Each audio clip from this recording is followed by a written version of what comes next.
Ini adalah cerita fiksi. Terima kasih telah mengklik video ini para pendengar cerita.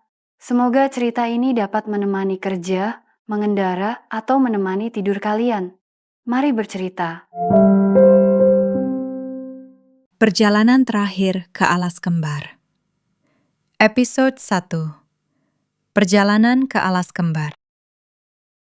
Sebuah peringatan sebelum kita mulai. Ini adalah sesuatu yang aku alami sendiri, dan sampai detik ini, aku masih sering terbangun jam 2 pagi dengan tangan gemetar. Oke, kamu sudah siap? Mari kita mulai. Kamu pernah nggak sih nyetir sendirian di tengah malam, terus tiba-tiba kerasa ada yang merhatiin kamu dari belakang? Bayangin perasaan itu. Tapi di kaca spion tengah kamu, yang ada cuma keranda mayat berlapis kain hijau. Namaku Danang. Umurku 28 waktu kejadian ini berlangsung, tepatnya di bulan November tahun 2019. Waktu itu, aku kerja jadi supir ambulans jenazah di salah satu klinik swasta yang lumayan besar di Semarang. Kerjaan supir ambulans itu sebenarnya membosankan. Serius, nggak semengerikan yang orang-orang bayangkan. Standar operasionalnya jelas. Mayat dimandikan, dikafani, masuk peti atau keranda, naik mobil, lalu kita jalan santai ke pemakaman atau rumah duka. Nggak ada ceritanya nyetir ugal-ugalan bawa jenazah, karena kita nggak lagi berpacu sama waktu kan? Pasiennya udah meninggal. Tapi malam itu, malam Selasa Kliwon, gerimis turun dari jam 5 sore, bikin hawa kota jadi lembab dan dingin banget. Sekitar jam 9 malam, aku dipanggil sama kepala klinik. Ada orderan dadakan.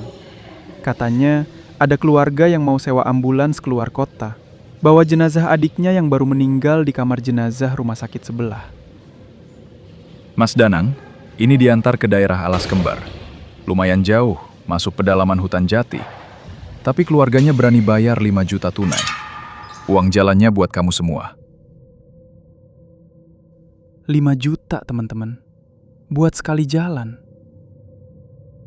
Jujur, waktu itu ibuku lagi butuh biaya untuk tebus obat jantung bulanan. Tanpa mikir 2 kali, aku langsung mengiyakan. Logikaku waktu itu sederhana. 5 jam nyetir bolak-balik, dapat 5 juta. Gampang. Aku ambil kunci mobil, manasin mesin ambulans Grand Max putih kebanggaanku. Sekitar jam setengah 10 malam, keluarga jenazah datang. Cuma 1 orang yang datang buat nemenin. Namanya Mas Haryo. Umurnya sekitar 35-an, pakai jaket kulit hitam, wajahnya kuyu, matanya merah. Tapi anehnya, dia nggak kelihatan sedih. Kamu ngerti kan maksudku? Biasanya keluarga yang ditinggalkan itu nangis, atau minimal ada raut kehilangan. Mas Haryo ini, dia kelihatan tegang, gelisah, kayak orang ketakutan.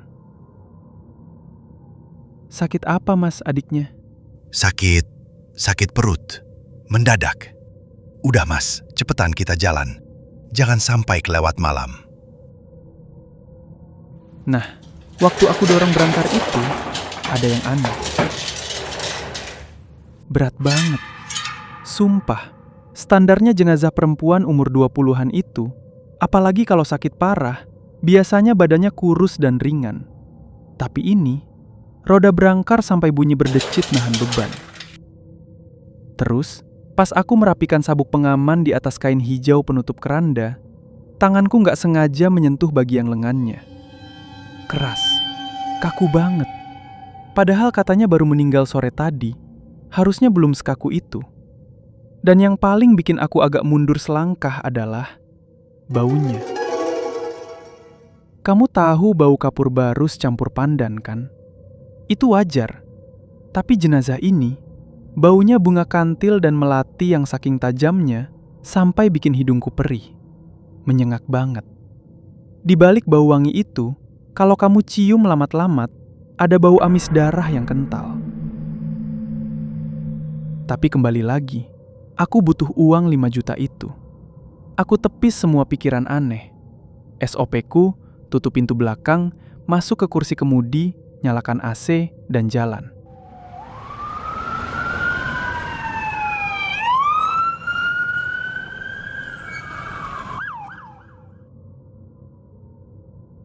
Kami resmi keluar dari jalan tol, mulai masuk ke jalur provinsi yang gelap. Hujan gerimis masih awet. Wiper ambulansku bunyi. Srek, srek, srek. Di kabin depan, aku sama Mas Haryo duduk bersebelahan. Antara kabin depan sama ruang keranda di belakang itu ada sekat partisi, cuma ada jendela kaca kecil. Kaca itu sengaja aku tutup tirainya. Mas Haryo sedari tadi diam aja. Tangannya dilipat di depan dada, tapi kakinya goyang-goyang terus. Alas Kembar masih jauh ya, Mas? Masuk pertigaan depan, kita lewat hutan jati. Sekitar 2 jam lagi. Mas, kaca pembatasnya tebel kan? Maksud saya, kalau dari belakang nggak bisa tembus ke depan kan? Aku mengernyitkan dahi. Pertanyaan macam apa itu? Ya tebal, Mas. Kenapa memang? Nggak apa-apa. Jam 12 lewat 15 menit. Kami mulai masuk ke jalanan membelah hutan jati. Jalanannya kecil, cuma pas buat 2 mobil berpapasan. Nggak ada lampu jalan sama sekali. Kanan kiri cuma pohon jati tinggi-tinggi yang kalau kena sorot lampu ambulans, kelihatan kayak barisan orang kurus tinggi berdiri di pinggir jalan. Disinilah, semuanya mulai nggak masuk akal.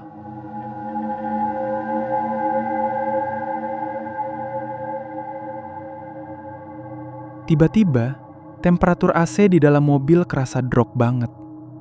Dinginnya menusuk sampai ke tulang. Nafasku sampai keluar uap putih. Aku cek panel AC, padahal settingannya standar. Terus, hidungku mulai mencium bau wangi kantil itu lagi. Makin lama makin tebal, padahal sekat kaca belakang udah ditutup rapat. Cak! Suara itu pelan. Asalnya dari belakang. Aku lirik Mas Haryo. Wajahnya pucat pasi. Dia nempelin badannya ke pintu mobil sejauh mungkin dari partisi belakang. Mas Haryo denger nggak? Jalan aja, Mas. Jangan berhenti. Jangan nengok. Serak. Serak. Kali ini suaranya jelas. Itu suara kuku garuk-garuk logam. Berasal dari lantai pelat ambulans di bagian belakang. Maksudku, di tempat berangkar jenazah berada. Jantungku langsung berdegup kencang. Logikaku berusaha keras mencari alasan. Mungkin berangkarnya geser, mungkin relnya kendor. Mas, sabuk kerandanya kendor kayaknya. Saya minggir bentar ya buat ngecek. Bahaya kalau kerandanya terbalik pas ada jalan lubang. Tiba-tiba Mas Haryo mencengkram lengan kiriku. Cengkramannya kuat banget sampai aku meringis. Jangan berhenti. Saya bayar kamu 5 juta buat nyetir. Jangan pernah buka pintu belakang sampai kita tiba di desa. Kamu mau mati? Aku kaget. Banget. Nafasku mulai sesek. Ada yang gak beres di sini. Ini bukan cuma mengantar jenazah biasa. Gedebuk. Satu benturan keras terdengar dari dinding partisi tepat di belakang kepalaku. Sesuatu yang berat baru saja menabrak kaca pembatas.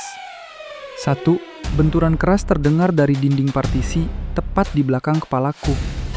Sesuatu yang berat baru saja menabrak kaca pembatas. Tanganku gemetar pegang setir. Spontan aku injak gas dalam-dalam. Jalanan berlubang, aku terabas aja. Ambulans goyang ke kanan kiri. Di belakang, suara barang terbanting terdengar makin brutal. Aku nggak tahu apa yang terjadi di sana, tapi logikaku hancur berantakan. Jenazah nggak mungkin bergerak. Jenazah nggak mungkin mukul kaca. Sinyal Google Maps di HP-ku hilang total. Lingkaran loading terus muter di layar. Terus, Mas. Di depan ada gapura batu. Itu masuk desa saya. Benar saja. Dari sorot lampu jauh, aku melihat sebuah gapura batu tua yang tertutup lumut. Nggak ada tulisan nama desa, cuma ada sepasang patung batu bentuk macan yang wajahnya udah hancur. Jam menunjukkan pukul 2 pagi pas. Begitu mobil ngelewatin gapura, suasana langsung berubah drastis. Kayak masuk ke dimensi lain. Suara jangkrik atau kodok yang biasanya ada pas hujan, hilang. Sepi senyap. Di depan sana, di ujung jalan tanah berbatu, aku ngelihat kerumunan orang. Ada sekitar 20-an orang warga desa, laki-laki dan perempuan, berdiri mematung di bawah gerimis. Mereka bawa obor bambu. Gak ada satupun yang pakai payung. Mereka diam, nunggu kedatangan kami. Tatapan mereka kosong, mengarah tepat ke ambulansku. Aku ngerem pelan-pelan sampai mobil berhenti di tengah-tengah mereka. Belum sempat aku matikan mesin, Mas Haryo langsung buka pintu, lari keluar nembus gerimis. Dia sujud di depan seorang kakek tua yang pegang tongkat. Aku dengar dia ngomong bahasa Jawa halus yang intonasinya lebih mirip orang minta ampun daripada lapor kedatangan. Aku ambil napas panjang, mencoba menenangkan diri. Oke Danang, tugasmu hampir selesai. Turunkan jenazahnya, ambil uangnya, dan langsung balik kanan. Aku buka pintu, turun dari mobil. Udara desa ini kerasa berat banget, kayak ada tekanan yang bikin dada sesak. Beberapa pemuda desa mendekat ke arah belakang ambulans. Aku jalan ke sana buat bantu buka pintu hidrolik belakang. Ceklak. Pintu belakang ambulans perlahan terangkat ke atas.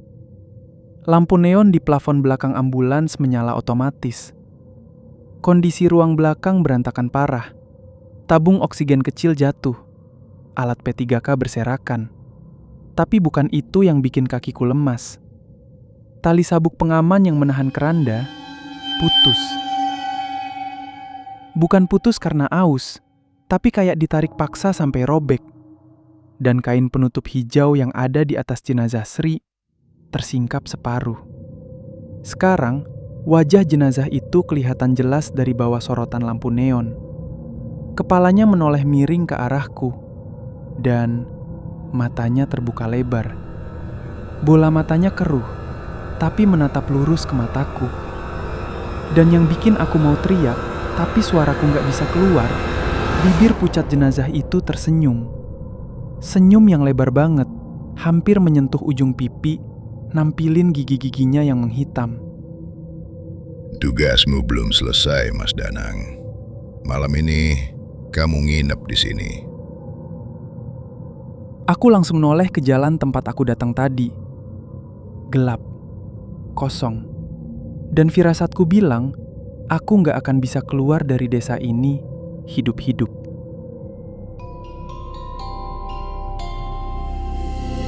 Malam datang, hujan menghantam kaca. Pada jalan ini, sepi menyapa. Di mana semua dosa membayangi, terjebak dalam cerita tak terpahami. Bawa aku pulang Jauh dari bayang, darah dibayar darah, nyawa tukar harta. Dalam setiap detak, kini terasa beban. Ku hanya ingin pulang dalam pelukan harapan. Bersambung ke episode selanjutnya. Subscribe dan klik lonceng untuk notifikasi video terbaru.